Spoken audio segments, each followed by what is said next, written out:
Bom dia, amados. Domingo especial, domingo maravilhoso, domingo com o tema do Espírito Santo. E é precioso esse momento que nós vamos falar aqui sobre o batismo com o Espírito Santo. E eu queria convidá-lo a abrir a palavra de Deus em Atos capítulo 2. Atos capítulo 2. Nós falamos sobre a importância da educação, falamos sobre os passos da fé cristã, falamos sobre o batismo e agora o batismo com o Espírito Santo, que é uma experiência subsequente à regeneração, à adoção, à justificação, em que Deus derrama o seu Espírito sobre nós. E olha que trecho interessante, Atos capítulo 2, nós vamos ler do 14 ao 17, depois do 37 ao 39. Olha o que fala aqui, ó.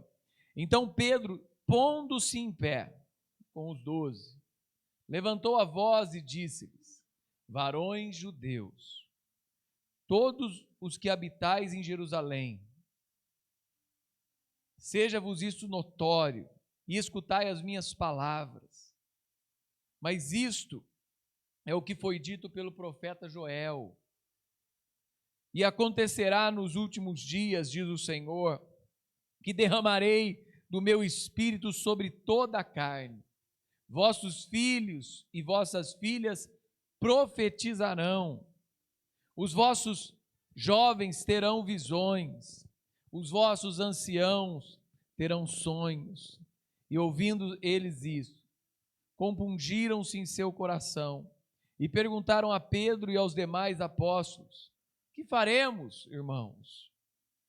Então Pedro lhes respondeu: arrependei-vos e cada um de vós seja batizado em nome de Jesus Cristo, para a remissão de vossos pecados, e recebereis o dom do Espírito Santo, porque a promessa vos pertence a vós, a vossos filhos, e a todos os que estão longe, a quantos o Senhor, o nosso Deus, chamar. O batismo com o Espírito Santo é uma promessa de Deus. É uma promessa de Deus para as nossas vidas, é uma promessa de Deus para a igreja. João Batista mesmo diz: eu, na verdade, vos batizo com água, na base do arrependimento. Mas aquele que vem após mim é mais poderoso do que eu, que nem sou digno de desatar as sandálias dos pés, e ele vos batizará com o Espírito Santo e com fogo. Mateus 3,11. João Batista, a qual Jesus fala ser o maior nascido de mulher. Nem antes dele, nem depois haverá alguém igual. E é interessante que Jesus disse, lá em Lucas 24, e eis que sobre vós vos envio a promessa de meu Pai. Ficai, porém, na cidade de Jerusalém, até que do alto vos sejais revestidos de poder. Atos 1, 5, 8, na verdade, João batizou com água, mas vós sereis batizados com o Espírito Santo dentro de poucos dias. E aqui uma palavra para os discípulos: mas recebereis poder, ao descer sobre vós o Espírito Santo, e ser-me-eis testemunha tanto em Jerusalém, como em toda a Judéia e Samaria, até os confins da terra. Deus falou através do profeta Joel que acontecerá depois daqueles dias, que ele derramaria o seu Espírito. Filhos e filhas profetizarão, jovens terão visões, velhos sonharão. Esta é a promessa que se cumpre no dia de Pentecoste. Todos estavam reunidos no mesmo lugar, ao cumprir-se o dia de Pentecoste. Atos 2, 1 a 4. Ao cumprir-se o dia de Pentecoste, estavam todos reunidos no mesmo lugar. De repente veio do céu um ruído, como um vento impetuoso, e encheu toda a casa onde eles estavam assentados. E lhes pareceram umas línguas como de fogo, que se distribuíam, e sobre cada um deles pousou uma. E todos ficaram cheios do Espírito Santo e começaram a falar noutras línguas, conforme o Espírito lhes concedia que falasse. Batismo com o Espírito Santo. O batismo com o Espírito Santo é uma promessa de Deus para a igreja. O batismo com o Espírito Santo é algo que os primeiros cristãos foram cheios lá no dia de Pentecoste. Os que não tiveram essa experiência ficaram surpresos e com opiniões muitas vezes divididas, sabe? Porque não conhece, porque não experimentou. Será que eles estavam de fato cheios do Espírito Santo ou estavam embriagados com vinho? Era a pergunta lá em Atos 2, de 12 a 13. Vendo Pedro que as pessoas estavam confusas, ele tomou a palavra e começou a explicar tudo aquilo que Joel tinha falado. A mensagem compungiu o coração das pessoas. E perguntava, o que devia fazer? Pedro falou, arrependei-vos. Arrependei-vos. Cada um de vós seja batizado em nome de Jesus, para a remissão dos vossos pecados, e recebereis o dom do Espírito Santo. Qual que é o conceito do batismo com o Espírito Santo? É uma experiência conhecida por muitos com muitos termos. Perfeição cristã, perfeito amor, pureza do coração, plenitude da bênção, santidade cristã, inteira santificação. Podemos dizer que há uma relação entre aqui a causa e o efeito. O batismo também é chamado de enchimento do Espírito Santo. É a causa. Seus diferentes aspectos, a perfeição cristã, o perfeito amor, a pureza do coração, a plenitude da bênção, a santidade cristã, a inteira santificação, o efeito. Uma relação aí de causa e efeito, sabe? Dentro desse conceito, primeiro, nós temos que aprender aqui a primeira obra da graça. O que é a primeira obra da graça? O Espírito Santo opera em nós duas obras da graça. A primeira é operada ali no crente, a justificação, a regeneração e a adoção. O Manual da Igreja do Nazareno define a justificação como um ato gracioso e judicial de Deus, pelo qual Ele concede o pleno perdão de toda a culpa, a remissão completa da pena pelos pecados cometidos e a aceitação como justo de todos aqueles que creem em Jesus Cristo e o recebem como Senhor e Salvador da sua vida. Um ato da graça, né? Um ato judicial. A regeneração é o novo nascimento, aquela obra da graça de Deus pela qual a natureza moral do arrependido que confia em Deus é vivificada espiritualmente, recebendo uma vida distinta espiritual, capaz de fé, amor e obediência, e a adoção, um ato gracioso de Deus, pelo qual o crente é justificado, regenerado, se constitui filho de Deus. Ele é justificado, regenerado, gerado novamente e adotado à família de Deus.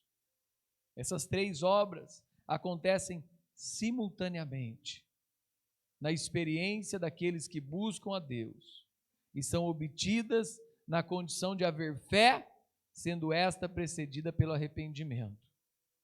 O Espírito é quem testifica essa obra, diz lá em Romanos 8,16.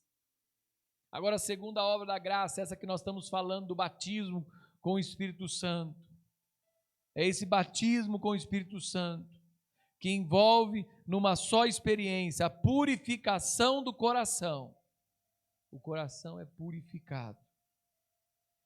E a presença íntima e permanente do Espírito Santo, capacitando o crente para a vida e para o serviço. Aquele que é batizado com o Espírito Santo, ele é capacitado para uma vida santa e para o serviço cristão. O batismo, uma segunda coisa, além do conceito, O batismo nos identifica, né? Esse batismo proporciona vários efeitos, como nós vimos: perfeição cristã, perfeito amor, pureza do coração, inteira santificação, plenitude da bênção, santidade cristã.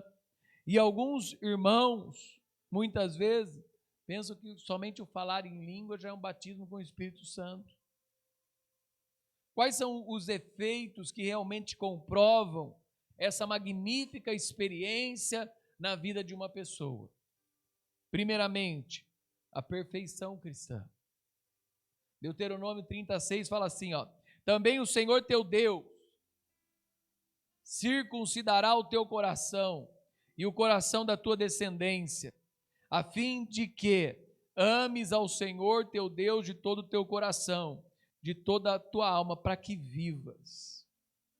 Somente alguém que teve um coração circuncidado tem a condição ou as condições de cumprir o que Jesus disse, lá em Mateus 5,43.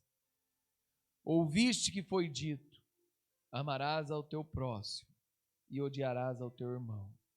Eu, porém, vos digo: amai os vossos inimigos, orai pelos que vos perseguem, para que vos torneis filhos do vosso Pai, que está nos céus. Porque Ele faz nascer o seu sol sobre maus e bons, faz chover sobre justos e injustos.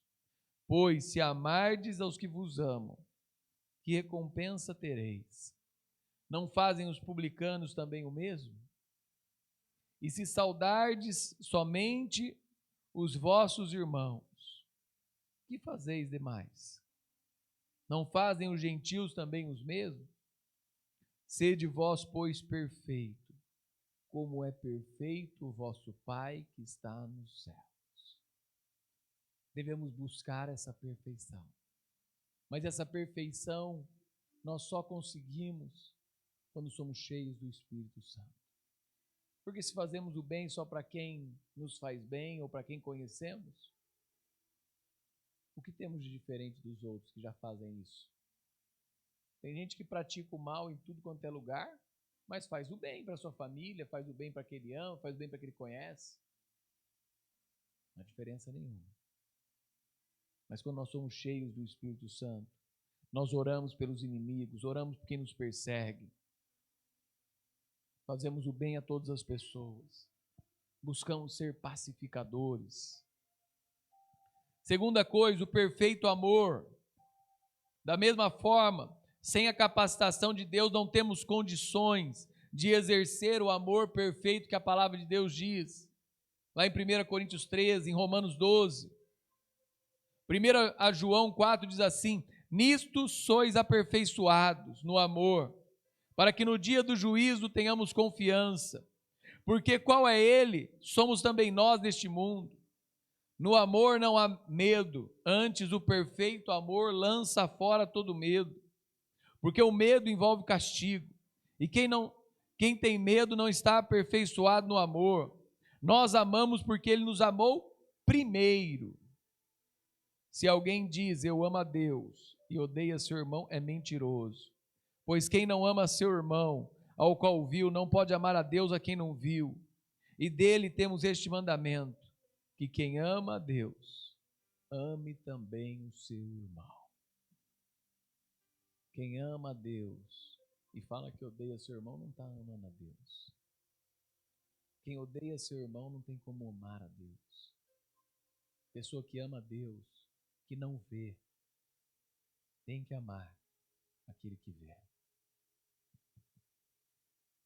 Terceira coisa, pureza do coração. Coração purificado, diferente daquele cheio de lama, cheio de pecado. Um coração transformado, um coração em paz, um coração que busca fazer o bem, um coração que busca o amor, um coração que busca viver uma vida que agrada a Deus. 1 Timóteo 1,5 diz assim: mas o fim desta admoestação é o amor, que procede de um coração puro, de uma boa consciência, de uma fé não fingida, nas quais alguns se desviaram. Quando ele fala para Timóteo também, aconselha ainda, jovem ministro, que fuja das paixões da sua mocidade, siga a justiça, a fé, a paz, o amor, com os que de coração puro invocam o Senhor.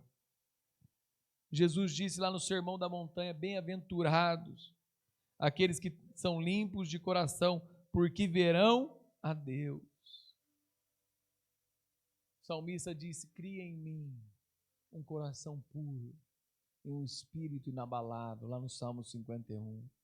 Há uma plenitude da bênção. João disse, todos nós recebemos da sua plenitude, graça sobre graça. João 1,16. Sabe? Paulo fala sobre a plenitude em Romanos. Eu bem sei que quando for visitar, chegarei na plenitude da bênção de Cristo, Romanos 15. Há uma plenitude, sabe, que Deus derrama sobre a nossa vida e nós a buscamos. Outra coisa, além da experiência santificadora, tem uma santidade contínua, que é a santidade cristã de vida. Lá em 1 Tessalonicenses 3 diz assim, o Senhor vos faça crescer e abundar em amor uns para com os outros, para com todos, como também nós abundamos para convosco, para vos confirmar os corações de sorte que sejam irrepreensíveis em santidade diante de nosso Deus e Pai, na vinda de nosso Senhor Jesus Cristo com todos os seus santos. 1 Tessalonicenses 4, porque Deus não nos chamou para a imundícia, mas para a santificação. Portanto, quem rejeita isso não rejeita o homem, mas sim a Deus, que vos dá o seu Espírito Santo. Deus te chamou para uma vida de santidade. Deus te chamou para a santificação.